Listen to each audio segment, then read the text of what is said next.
नमस्कार, आप देख रहे हैं वी स्टार न्यूज। मैं हूं दिवाकर विक्रम सिंह। कर्नाटक हाईकोर्ट के एक फैसले से एक बार फिर देश में राजनीतिक और धार्मिक मुद्दे पर चर्चा तेज हो गई है। जी हां, हम बात कर रहे हैं हिजाब प्रकरण की। हिजाब विवाद पर कर्नाटक हाईकोर्ट का फैसला बेहद महत्वपूर्ण है, क्योंकि कर्नाटक हाईकोर्ट के मुताबिक इस्लाम ये नहीं कहता कि आप हिजाब पहने ही, अर्थात हिजाब पहनना एक धार्मिक आवश्यक धार्मिक प्रथा नहीं है, यह कर्नाटक हाईकोर्ट ने कहा है। और इसको कहते हुए कर्नाटक हाईकोर्ट ने स्पष्ट कर दिया कि अगर राज्य सरकार ने इसके खिलाफ जो बैन लगाया गया है सरकार की तरफ से, उस पर जो याचिका में सुनवाई होनी थी उसको सुनवाई करने से इनकार कर दिया। अर्थात सरकार के पक्ष में यह फैसला गया है। हम आपको साधारण शब्दों में समझाएं तो कट्टरपंथियों की जो मांग है कि हिजाब पहन करके स्कूल जाना धार्मिक प्रथा के अनुसार जरूरी है, कर्नाटक हाईकोर्ट ने इसको अस्वीकार कर दिया। क्या होगा इस प्रकरण में आगे का फैसला, या क्या एक पक्ष फिर सुप्रीम कोर्ट की ओर रुख करेगा? हालांकि वो रुख करेंगे, ये बात भी स्पष्ट हो गई। लेकिन इस वक्त की एक बड़ी खबर हम आपको दे रहे हैं, और वो है कि कर्नाटक हाईकोर्ट के फैसले से एक बार देश में फिर चर्चा तेज हो गई है। हिजाब विवाद पर कर्नाटक हाईकोर्ट का महत्वपूर्ण फैसला आया है, और फैसले के मुताबिक छात्राओं की जो मांग है उसको खारिज कर दिया है कर्नाटक हाईकोर्ट ने।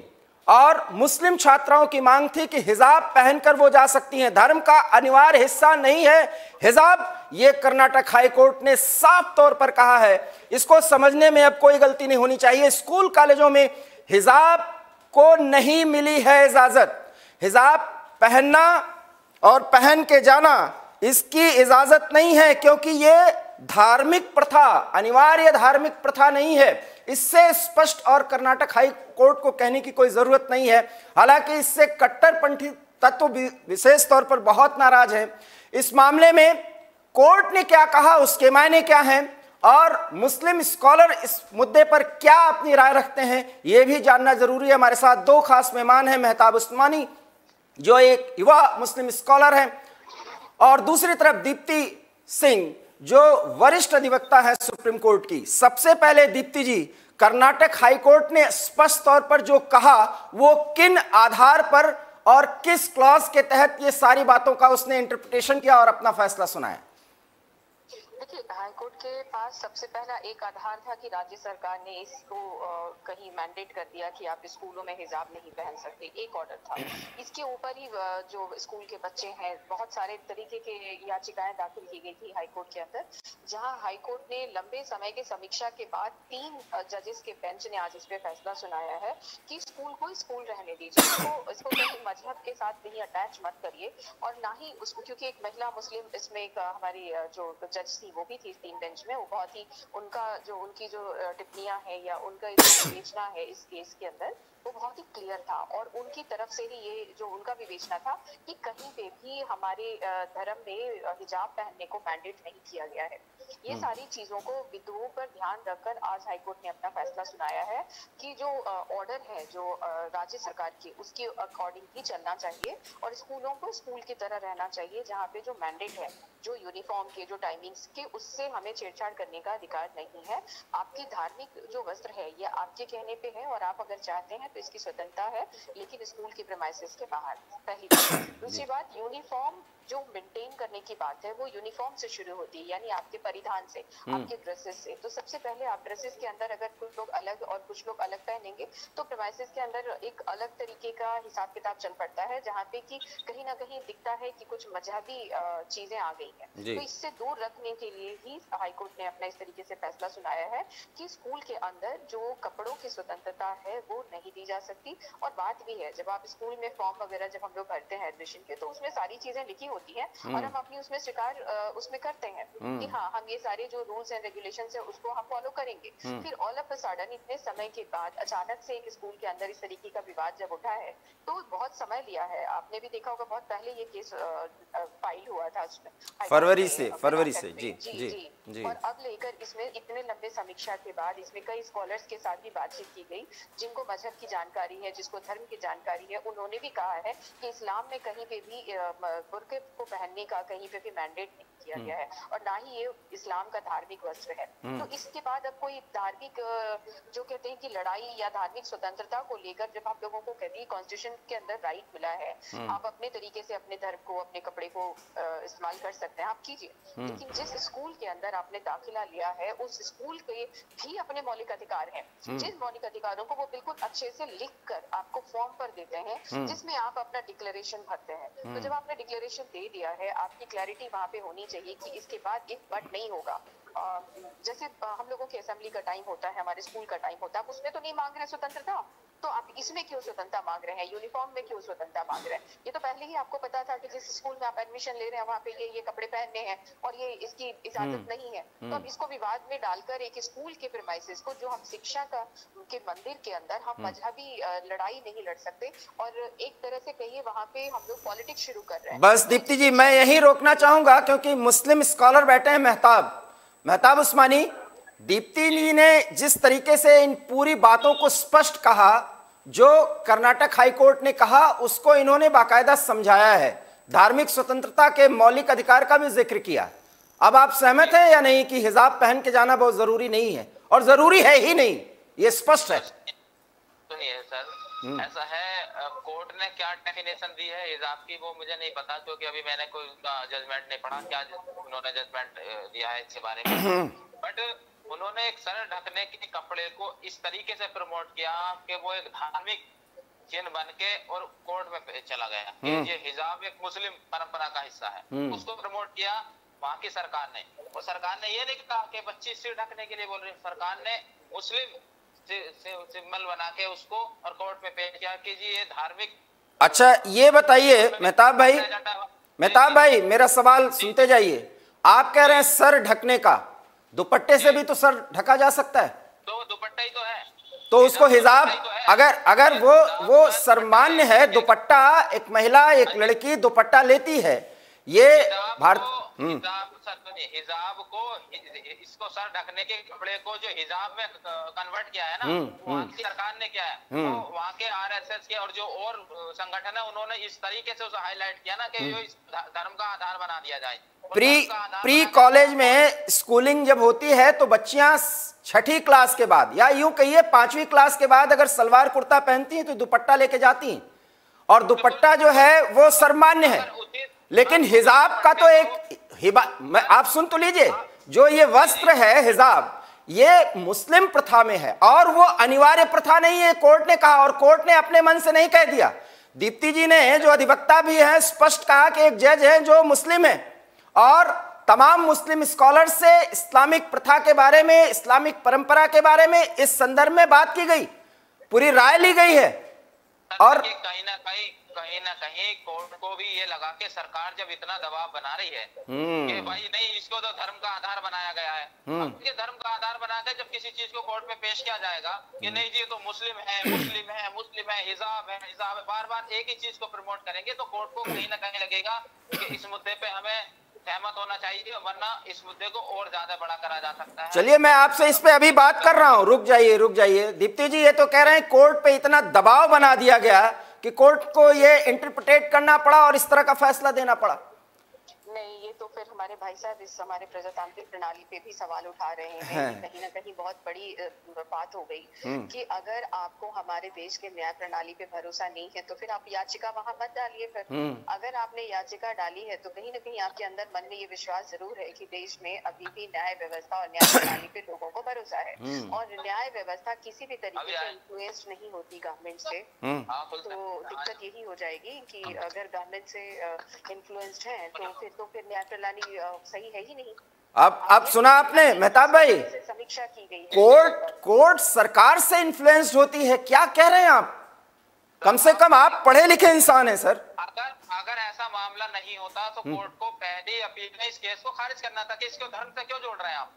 जब पहले अपील में अगर, हाँ, इसका भी जवाब दीप्ति जी आप दीजिए, इसका भी जवाब दीजिए। जी मैं पहले पूरी बात कर दूं। अच्छा ठीक है, करिए। बताइए ना, जब सरकार ने इसको धर्म से जोड़ के इतना बड़ा इशू बना के कोर्ट में पेश किया, तभी तो कोर्ट ने एक्सेप्ट किया। कहीं ना कहीं सरकार का दबाव रहा कि भाई इस मुद्दे को कोर्ट में ले जाया जाए। जबरदस्ती आपने एक छोटे से इशू को इतना बड़ा इशू बना के और उसको कोर्ट में भेजा, तो जाहिर सी बात है वो तो एक्सेप्ट करते क्यों केस को। फिर अगर नहीं करते तो आप कहते कि देखिए कोर्ट ने हमारा केस एक्सेप्ट नहीं किया, हम उसको और बड़ा मुद्दा बनाते। आप कोर्ट में कहीं ना कहीं ऐसे मुद्दों पे आके कोर्ट को भी देखना पड़ता है इस चीज के लिए कि कहीं ना कहीं जब सरकार इसका अंदर प्रेशर बना रही है, इसका बड़ा मुद्दा बना सकती है, तो कोर्ट को फिर हस्तक्षेप करने पड़ते हैं। अच्छा आप ये बताइए, जो लड़कियां हिजाब पहन के जा रही थी, उडुपी का ये मामला है और जिस तरीके से ये मामला बनाया गया, उन लड़कियों का काम पढ़ना है और वो पढ़ रही थी। जिस घर से वो आती हैं और स्कूल जाती हैं, वहां का एक समाज जहां कट्टरपंथ इतना ज्यादा प्रभावी है, उन कट्टरपंथियों ने कहा कि इसको मुद्दा बनाना है, इसलिए लड़कियों ने कहा हिजाब तो पहन के आएंगे ही। अच्छा हाँ सर, पहले तो मैं ये पूछूंगा, ये कट्टरपंथ क्या होता है? कट्टरपंथ यही होता है जो आप बात कर रहे हैं, आप ये कह रहे हैं यही होता है। मेहताब उस्मानी, मैं बताता हूं कट्टरपंथ क्या होता है। आपकी मान्यता यह है, देखिए आपने जो व्याख्या की, अब मैं बताता हूं कट्टरपंथ क्या है। आप जब कोर्ट का फैसला आ गया, तब आप कह रहे हैं एक साधारण से पहनावे को इतना बड़ा मुद्दा बना दिया, सरकार ने इतना बड़ा दबाव बना दिया कि कोर्ट दबाव में आ गई। आप न्यायपालिका के स्वतंत्रता पर सवाल उठा दिए। दूसरी बात, अगर ये सामान्य वस्त्र था, ध्यान से अब सुनिएगा, यही है कट्टरपंथ। इसलिए कि कट्टरपंथ के तहत, कट्टरपंथी व्यवस्था के तहत किसी एक स्थान को, किसी एक मुद्दे को प्रयोगशाला में बाकायदा गढ़ा जाता है। वो उडुपी को बनाया गया था। इसीलिए तो मैं कह रहा हूं ये कट्टरपंथी ताकतें हैं।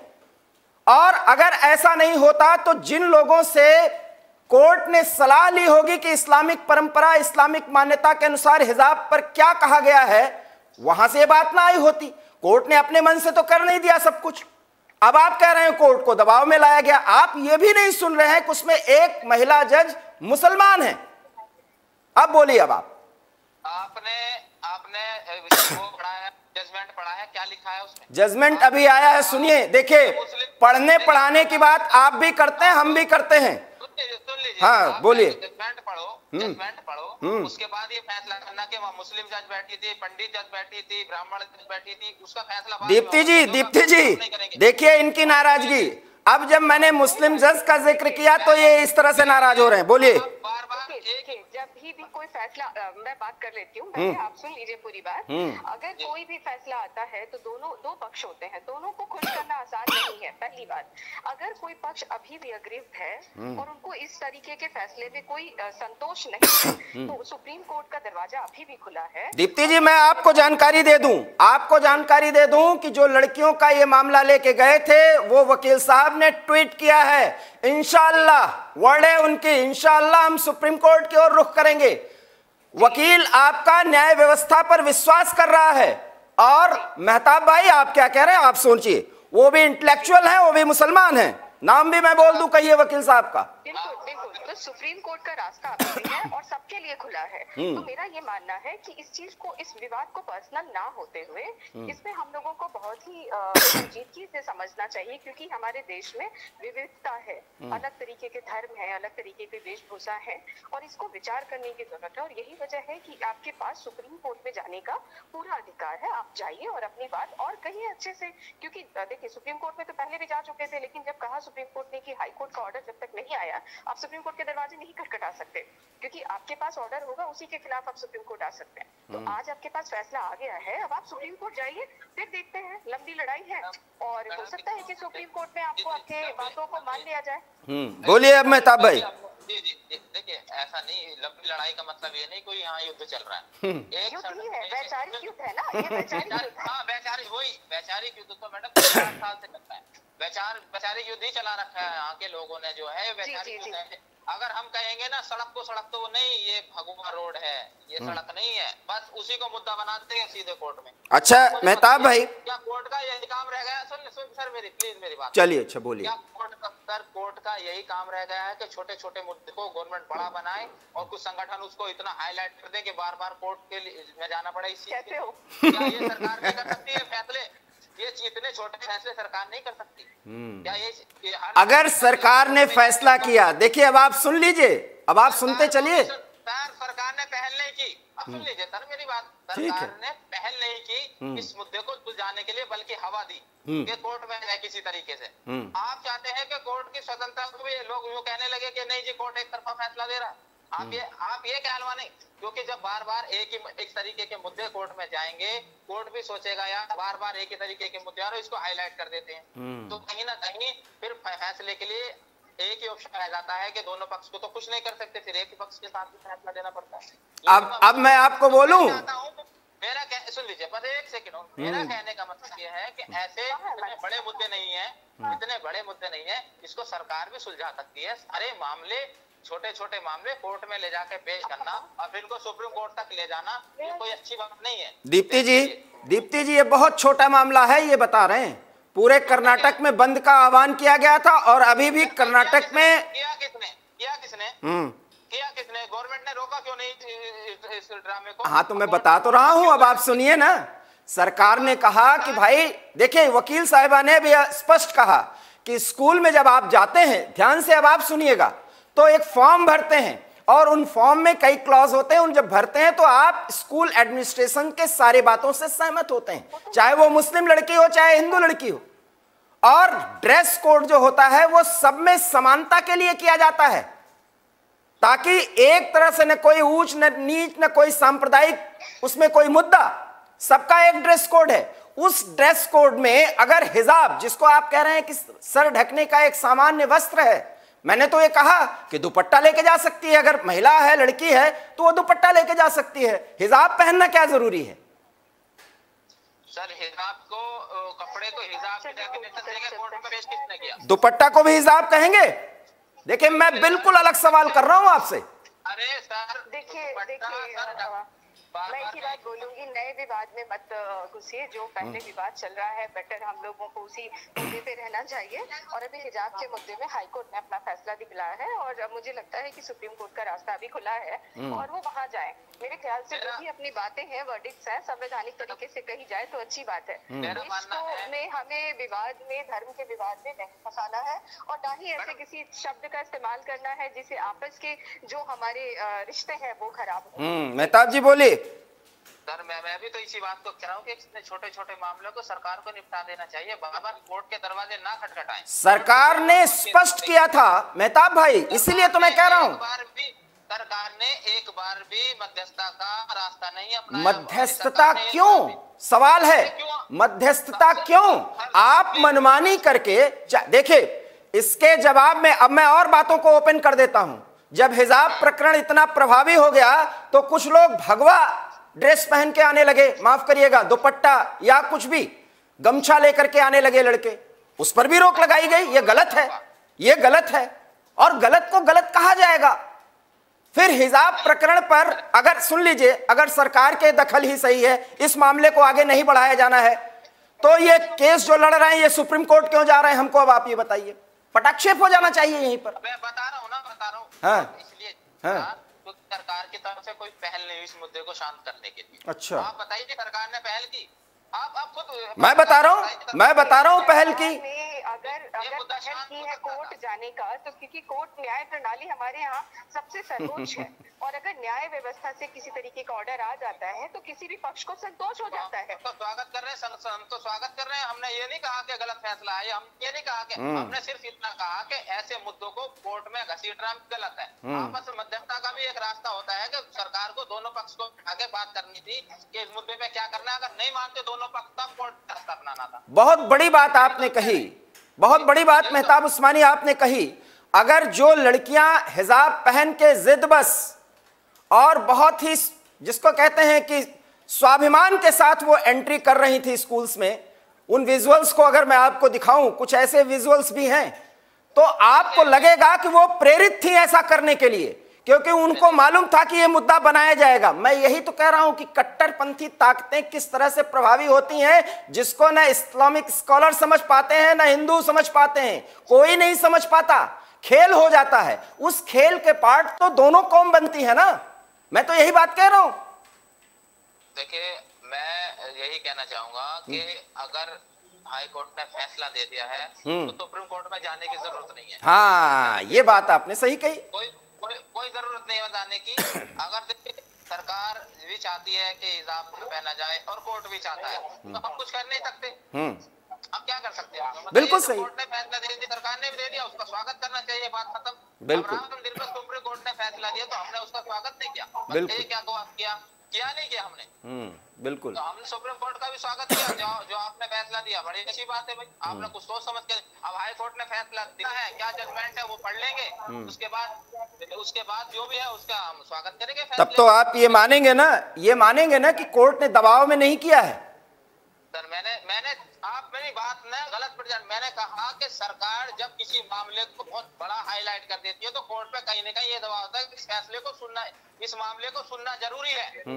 ये होता है भाई। अच्छा। न्यायपालिका नहीं सुनेगी तो कौन सुनेगा फिर उस मामले को? वो तो बढ़ता चला जाएगा, नेशनल इशू बन जाएगा फिर वो। जी जी। दीप्ति जी, आपकी अंतिम प्रतिक्रिया क्या है?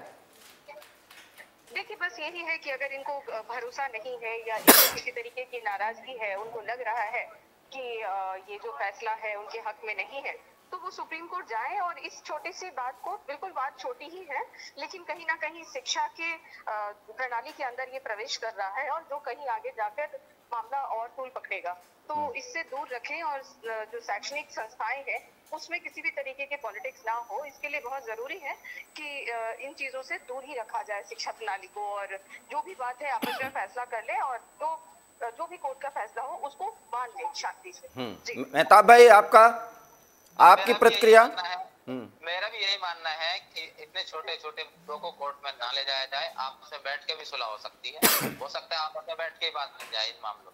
बहुत बहुत धन्यवाद, दरवाजा खटवाना नहीं है। बहुत बहुत धन्यवाद आप दोनों का। तो ये आपने सुना कि मुस्लिम स्कॉलर और वरिष्ठ अधिवक्ता सुप्रीम कोर्ट का क्या कहना है कि मामले, एक का ये कहना है कि ये न्याय व्यवस्था है, विश्वास करना होगा। अगर आपको असहमति है हाई कोर्ट के फैसले से तो आप सुप्रीम कोर्ट जाएं। और दूसरी तरफ मेहताब उस्मानी का कहना है कि छोटे छोटे मामले अदालत में न जाएं। ये बिल्कुल सही है, लेकिन ये इस देश की राजनीति और कट्टरपंथियों की ताकत का ये जो ग्लिम्स है, वही हमारे देश में इस तरह के जब मुद्दे उठते हैं और जो चर्चा होती है, यही विडंबना है। और इसको अगर हम दरकिनार कर दें और इसको देखते हुए हम कुछ मुद्दों पर अनर्गल प्रलाप करने की कोशिश न करें, जिद करने की कोशिश न करें, अपना ईगो दिखाने की कोशिश न करें, और देश के संविधान और कोर्ट के हिसाब से जो कुछ भी है उसका पालन करते हुए हम स्वतंत्र जीवन जिए और गौरवपूर्ण जीवन जिए जो हमारा संविधान हमें देता है। और इस स्थिति में हम देश के एक बेहतर नागरिक हो सकते हैं अपने धार्मिक मान्यताओं का अनुकरण करते हुए। लेकिन अगर ऐसा नहीं होता है तो फिर बात निकलती है, वो दूर तलक जाती है, और जितनी दूर तलक जाती है फिर चर्चा और परिचर्चा होता है, और इसके लिए जिम्मेदार लोगों से बातें पूछी जाती हैं, सवाल किए जाते हैं, और उन सवालों का जो उत्तर आता है फिर उसका पूरी तरीके से परीक्षण किया जाता है कि आखिर में किस उद्देश्य से ये सारी बातें उठी। एवी स्टार न्यूज में इतना ही। देश और दुनिया की तमाम बड़ी खबरों के लिए आप देखते रहिए एवी स्टार न्यूज, क्योंकि यहां खबरों का सिलसिला कभी नहीं थमता। दीजिए इजाजत, नमस्कार।